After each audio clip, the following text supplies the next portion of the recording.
Sasha Sobolevsky. Thank you, Thank you. Thank you, folks. Hello again. Hello again. Thank you. Thank you so much. Thank you for being here, folks. I live in New York City now, but I did live here in Seattle for 5 years, right on Cap Hill. And when I first moved to New York, people would always ask me where I was moving from. And so I would say Washington, and they always thought I meant DC. So then I started saying Washington State, and nobody knew what that was. So then I would say Seattle, and people would ask me if I thought it was true that East Coasters are kind but not nice, and West Coasters are nice but not kind. And listen, I don't buy into any of that bullshit. I think there is so much more that unites us than could ever divide us, right? Like our mayors, for example, Bruce Harrell and Eric Adams. They were both so supportive of the police force. Not only did they both increase police funding, but they were both arrested by the police. So you know they're real fans, okay? So getting ready for tonight was very stressful for me because apparently public performing is stressful for people with clinical anxiety and depression, like me. Who would have thunk it? And you know, people deal with mental health issues in different ways. My coping mechanisms were painting my nails black, taking emo photos of myself in my point and shoot, and trying to kill myself. Yes, thank you. We can laugh. I made it. I'm still here, y'all. We can laugh. It's okay. Yes. And when people attempt suicide, we always ask, were there signs? And I'm here to tell you, yes, there are always signs. Case in point, I'm going to read you a poem that I wrote and turned in for a homework assignment in middle school, okay? It's called On the Inside. Get ready. Demons surround. Demons surround, anger within, echoing walls of fear and sin. Darkness about in every nook, hidden, yet there, stuck on a hook. Twisted heaven, torturous sight, evil is brooding in day and night. Good versus bad, clashing in war, clawing, tearing, yearning for more. This is the end. Misery awaits. Happiness gone, lacking a trace. I wrote this in middle school. I submitted it to my teacher for homework, and she graded it, handed it back to me, and she had written, I like the rhythm and rhyme. So yes, there are always signs, but if you go to public school in Los Angeles like I did, you may not make it. You may not be so lucky. Y'all, do we have any other immigrants in the house? Okay, all right, okay, maybe one. Maybe two, because I'm also an immigrant. I was born in Ukraine. And when I started doing comedy, I called up my immigrant mother and I said, Mom, is there anything you don't want me talking about on stage? And my mother has an accent and a dramatic flair. I don't know where I get it from. And she goes, Sasha, please not saying vagina. Not saying vagina, please. I was like, well, can I talk about my own vagina? No, Sasha, we not bring you to great country US of A for saying vagina. So I've definitely already been a disappointment to my immigrant mother, but we're gonna keep it rolling. And I need your help for this piece though. Okay, my vagina is so loose. How loose is it? Fantastic. My vagina is so loose that when I go to the gym and I'm doing kettlebell swings, I fully piss myself. Just full bladder release.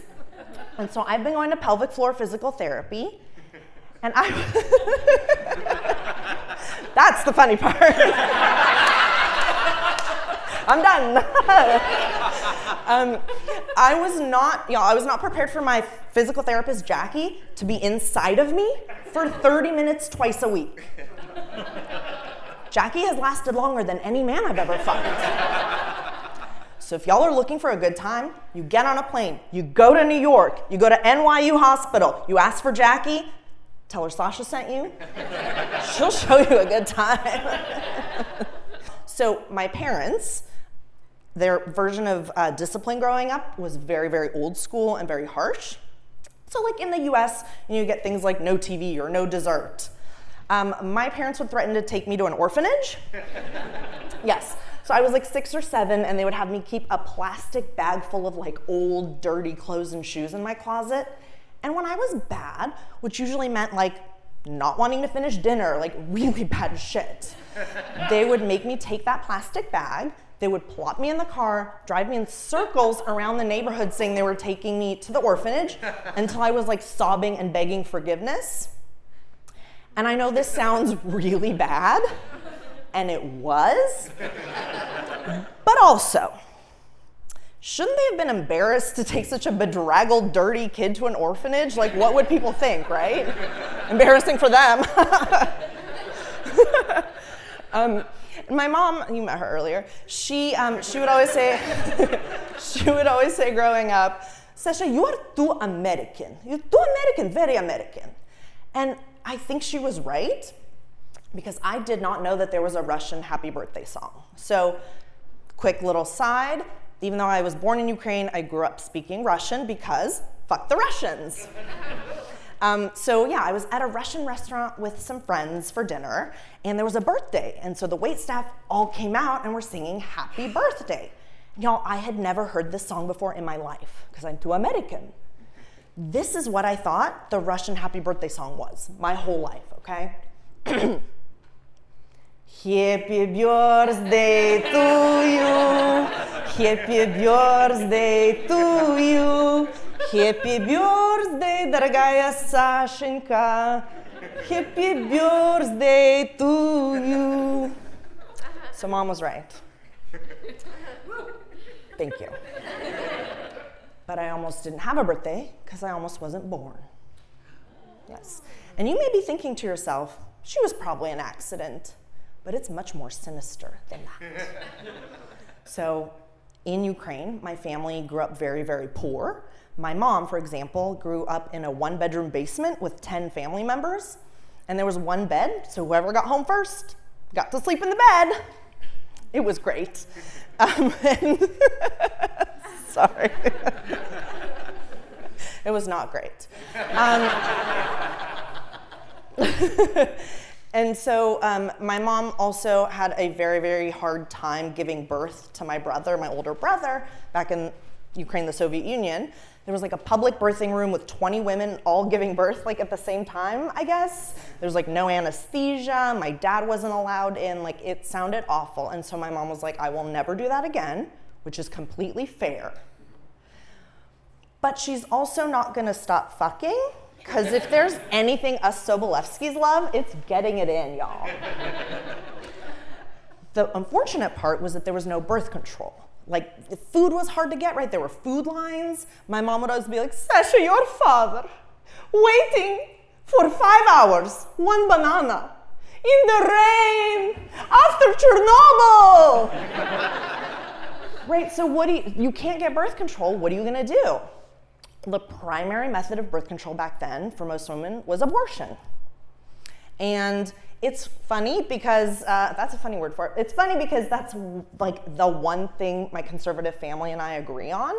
So like I'll go back home for holidays and we'll start talking about abortion, usually around like Mother's Day, because we're a very special brand of fucked up in my family. And it'll be like, I have 20 abortion. And then like, well, I'm having 10 abortion. And then my aunt, I'm all cunty, thinking she's better than everybody, like, I'm only having 1 abortion. So when people ask me, are you an accident? I always say, no, I was let's keep this one. I made it. Thank you, oh my God. Yay, abortion. Yay, me not being aborted. Yay. Okay, y'all, I am very pale. I think we all know that because we all have eyes. And I'm so pale that people bring it up to me all the time, which is weird because, like, you'd think we were weird about skin color in this society or something. I don't know. And I was so pale, I would get made fun of a lot as a kid for it. Like, people in school would tell me I'm albino. And the worst part was we actually had an albino kid in class named Muhammad. And people were like, Sasha and Muhammad should date because they're both albino. And even Muhammad was like, I would never date that pasty-ass bitch. Y'all, my social standing was below that albino kid, if you want to know how school was for me. I'm so pale that I think people think I'm really proud of January 6th. Like, I'll go on dates and people just say the most horrible racist things to me thinking I'll agree. And like, I want to make it very clear, I do not agree. I am a good white, okay? But I do really like the idea that the whiter something is, the more racist it is, right? So like, for example, cauliflower, super racist, obvious. Icebergs, racist as hell, except the one that took out that boat full of white people in 1912. That iceberg was a gangster. White chocolate, gross and racist. Cotton, need I say more? Yeah. I would like to let everybody know that bald eagles are a scam. They are. So growing up in LA, we would always talk about bald eagles are endangered and conservation efforts and how sad for the bald eagles. And then I moved up to Seattle, and those motherfuckers are everywhere. I don't think they were endangered at all. I think it was the eagle agenda, and I think they're in cahoots with the Republicans. Hear me out, hear me out. Okay, the year is 2007. Bald eagles are taken off the endangered species list. No longer endangered, that's great news, right? Or is it? What else happens in 2007? The Great Recession. Coincidence? I think not. The next year, 2008, we get Sarah Palin, who we now know was Timu Trump. Just paving the way, paving the way. And last year, over Christmas, Biden officially declared the bald eagle our national bird. Did Biden have nothing better to do last year? We have a racist, homophobic, rapist in office, and Biden couldn't do anything to protect us. He was busy with the eagles. I'm telling y'all, it's the eagle agenda, and Big Eagle is coming for us. They're gonna take our rights, and they're gonna blame drag queens for it. They are. So I'm a hater, obviously. But the truth is I'm not that good at talking shit. And which is bad because I live in New York City. Like, I need to talk good shit. I need to be tough. But what comes out of my mouth is usually a fucking disaster. So like one time there was this guy and he was running towards me and he almost hit me. And I yelled, "Eat my ass!" This other time, I was holding an umbrella because it was raining. We do that in New York. And this guy walks up and he just grabs the umbrella and we do a little tug of war. And I yelled, "Excuse me!" And like I'm quick on the uptake, but what comes out is not good or clever or like particularly aggressive. So I think I just need to lean into the weird of it. Like, I think I can definitely do that. So I've been workshopping this, but I think next time somebody comes for me out on the mean streets of New York, I think I'm gonna yell something like, "I'm gonna climb up your butthole and knit a scarf with your ass hair, and then I'm gonna strangle you to death with it." I think I might be onto something. A little better than, "Excuse me!" Y'all, I do not like being outdoors. I do not like the heat. I do not like the bugs. I do not like wearing sunscreen. Gross. And you may think that makes me like a lame or boring person, but the truth is, I would do practically anything as long as it was indoors and air conditioned. Practically anything. So for example, a few weeks ago, my best friend went tent camping with 15 families, while I participated in a gangbang. We were both sticky afterwards. And listen, gangbangs are so good for so many reasons, okay? First of all, they're great for people with anxiety like me. There is a set agenda. You get your mental health, physical activity in, and there's no small talk. Your mouth is full.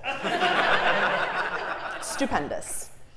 Gangbangs are also great for getting the love and support that my parents never gave me growing up.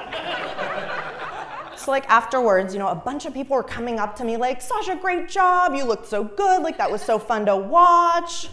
I was feeling so good, I was like, my mom could never. It's probably because she's never seen me get railed by 10 guys. But like a bitch could try. A bitch could try.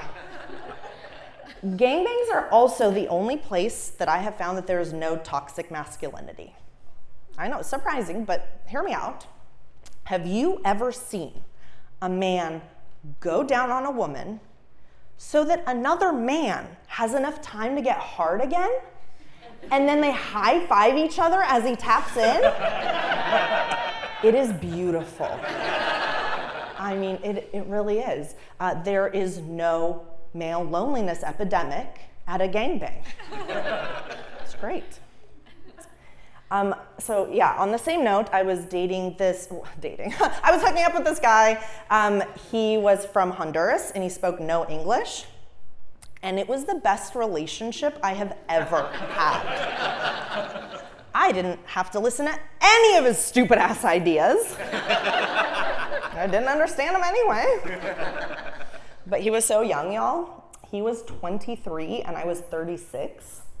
That is, yes, thanks. She still got it. That's a 13-year age gap. He is closer in age to my nephew than he is to me. It was the best. He would spend the night and I would make him breakfast in the morning. And I started out making American breakfast, toast, scrambled eggs, bacon, the usual. And he never touched any of it. So then I did my white girl research. I Googled Honduran breakfast, and I wanted to make him baleadas, which are like folded over tortillas filled with like crema, cheese, and refried beans. And I made that, but I got like excited with it, and I made some like modifications, and I put a bunch of stuff in, and I served it to him. And this man took one look at this, and I never saw him again.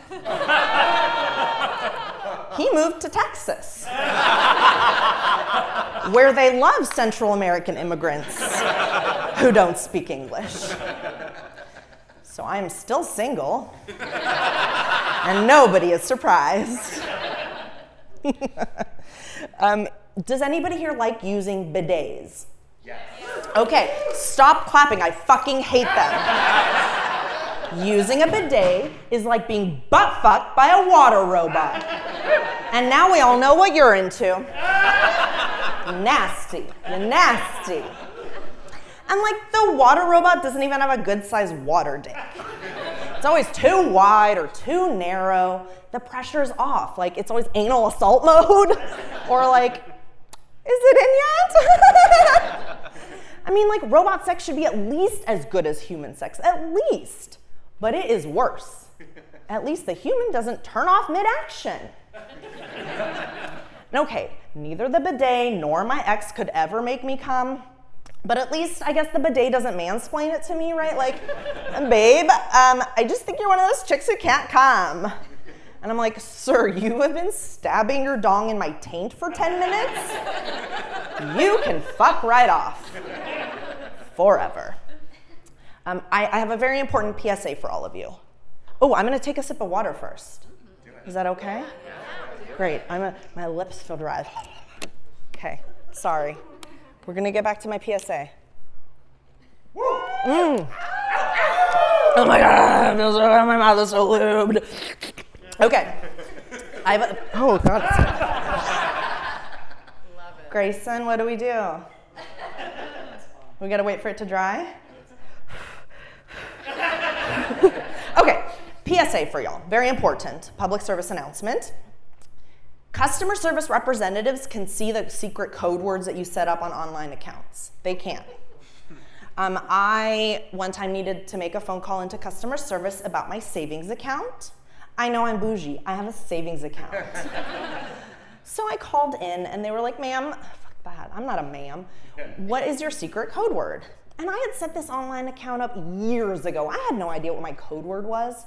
So they verified me in a variety of ways, right? My social, my email, my address. And when they had fully verified me, I said, hey, by the way, like, what was my code word?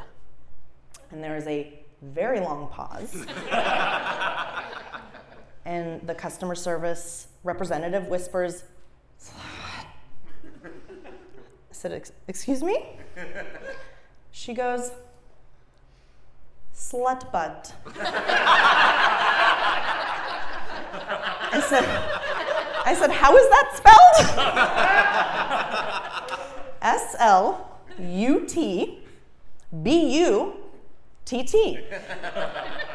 My dumb, stoned ass one night, making an online savings account, set slut butt as my secret code word.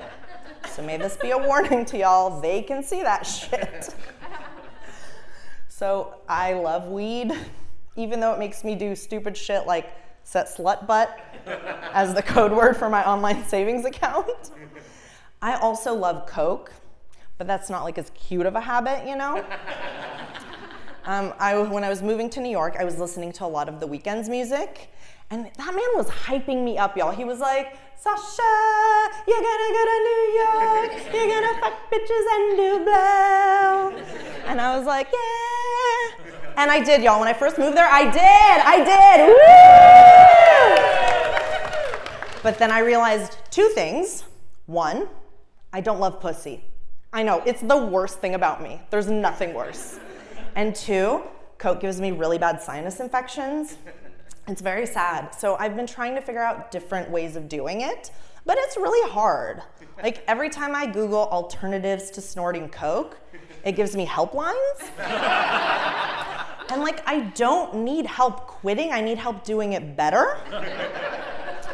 So I've tried I've tried different methodologies. I tried rubbing it in my gums, and like that was okay. Somebody told me to mix it with water and drink it, so I tried that, and that was like, nothing really happened, whatever. And then one time I was at a pirate-themed sex party in Brooklyn, and I was really nervous going into it because I was like, what if there's no people there? What if they're all ugly? Like, you never know. But I went in my best like pirate wench fit, maybe similar to this. And, I showed up and it was great. Oh, there were so many people. They were so hot. I mean, there was like parrots and people had like swords and boots. I think there was like a peg leg. It was great. People went all out. And so my friends I'm hanging out with, we decided to give me a booty bump. Do we know what that is? Okay, for those of you who don't, it's when you take drugs anally. So first, it was very scientific. First, we had to figure out method of administration. We're scientists. And so we decided the best method was to take a straw, put a little Coke in the end, and like somebody would blow it into my butthole. We were already high, y'all. Then we had to figure out how to position me, right? So like we tried all fours, but like the angle was off right because like your butthole goes kind of like sideways. So that just wouldn't, like the physics, I don't know. So I was naked by this point for some reason. So I kicked my legs up over my head, just like full moon to the sky, butt naked. My friend put a little Coke in the end of the straw and into my butthole. And like, it was a little tingly, but like, nothing much happened. So I'm still trying to figure it out. I think I'm gonna try vaginally next. And I really feel like a Christian because if I did it in my butt, I've never done Coke before. I haven't. So I do love pirates. I think that's fairly obvious at this point, and they love me. But did we know that there were Jewish pirates? No. I know. I just found this out. There are Jewish pirates. Can you imagine what that must have been like? Jews, a shit ton of Jews on a ship? The amount of complaining must have been crazy. Oi, Shlomo, my peg leg itches. You think you got problems? My mother found out I'm a pirate. You could hear her screaming down the dock. You should have been a lawyer. Shlomo, why are you burying that treasure? You should invest it. Put it in the stocks. A good IRA. My uncle's an investor. I'll connect you. I'll give you a good deal. Oi, it's so hard finding a nice Jewess to marry. Shlomo, you gotta stop asking them out on the poop deck to find your pirate booty.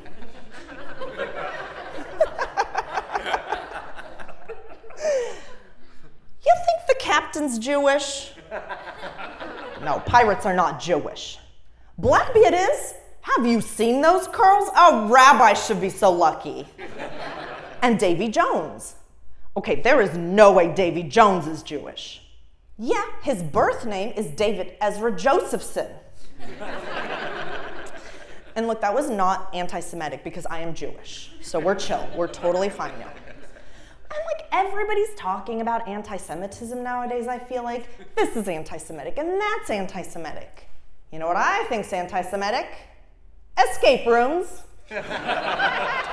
All my friends are trying to get me to come to an escape room. And I'm like, you want me shoved into a tiny room with a bunch of people. You want me to have to labor to try and get out. And there are no snacks. I will not be doing Holocaust cosplay with you. Thank you so much.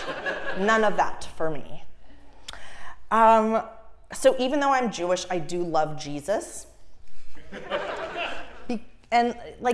Because I'm a hoe. And if there's anything a Jewish hoe loves, it is a tall, brooding Jew with both mommy and daddy issues, okay? Jesus is the ultimate I can fix him guy. Beautiful hair. No job. Fun to nail.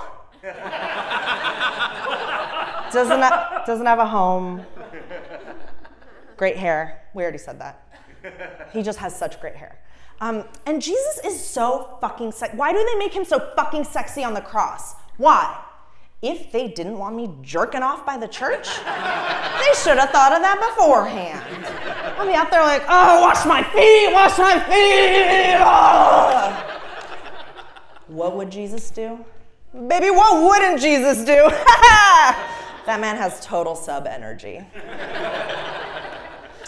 Okay, congratulations. You have reached the portion of the evening where Sasha talks about movies. Yeah, thank you. And first up is Nosferatu. Have we seen the recent remake? Okay, a few people. Well, I loved it, y'all. I really did. It is fucked up and horny, and I love fucked up and horny. And I think it was great even despite the prosthetic penis. I'm just saying, if you have to wear a prosthetic and it's meh, what are we even doing? You heard it here first. Bill Skarsgård has a tiny dick. Yes. And I think fucked up and horny is my sweet spot, right? I love The Weeknd's music. I do coke up the butt, whatever. I also, like Bo, I love reading romance novels where dragons are sexy and have multiple dicks. The best. And I was fucked up and horny from the jump. This is not a new thing. I gave my very first hand job at 16 while watching the original Nosferatu, the silent film from the 1920s. Because nothing says, baby, put your dick in my hand, like an old skinny buck-toothed white guy. So hot, so hot. And okay, so one movie I don't like is Wicked. Hate it. I know. Controversial. The most controversial thing I've said all night. I knew this would get y'all. Wicked sucks. People get really testy when I say this, but Wicked is literally Wizard of Oz fanfic. It literally is the definition of what that is. But it's not even good fanfic. Where are the rippling abs? Where's the hot sex? It is nowhere to be found. But I think the most annoying part of Wicked is the fans.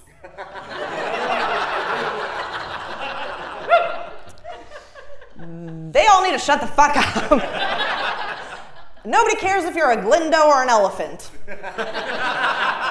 Nobody cares how many times you've seen it in theaters and saw it. Shut the fuck up and grow up. And go watch Nosferatu and jerk somebody off, please. Are we all familiar with the cinematic masterpiece, The Human Centipede? Oh, okay, great. For maybe not all of you know. So it is about a German guy. The jokes write themselves.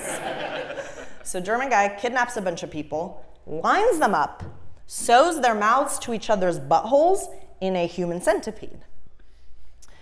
And only white people could have made a movie like this.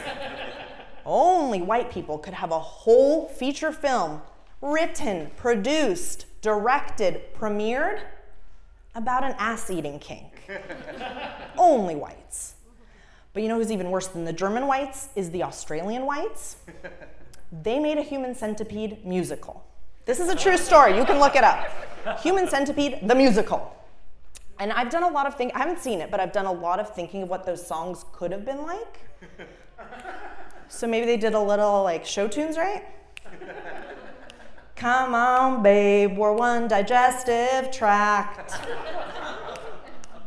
And all that jazz. Maybe they did a little rock, right? Ba-da-dum, bump, bump. Another one in the line.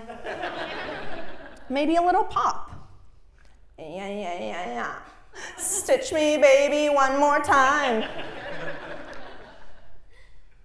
I was watching Magic Mike XXL because I'm an intellectual.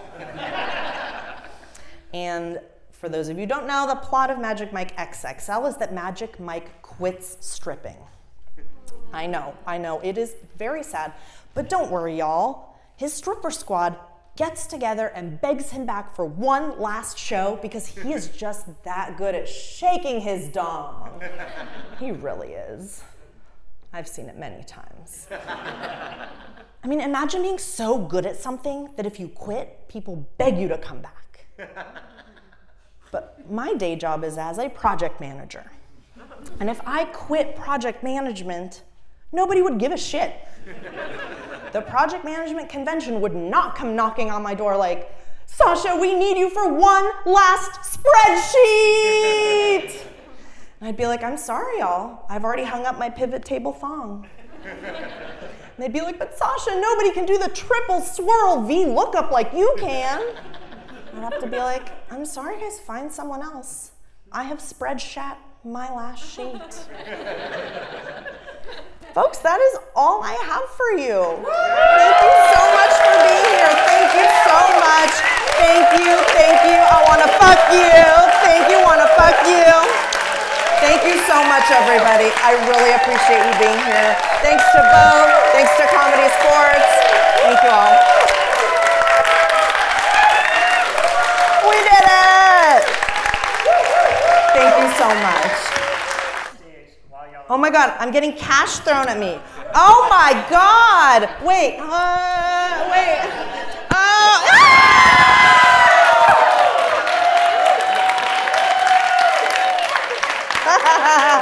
Thank you so much.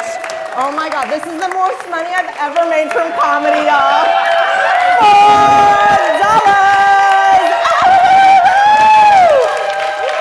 Thank you so much. Are you guys doing this for me or for the camera? For me, right? Not for the camera. Woo! Thank you so much.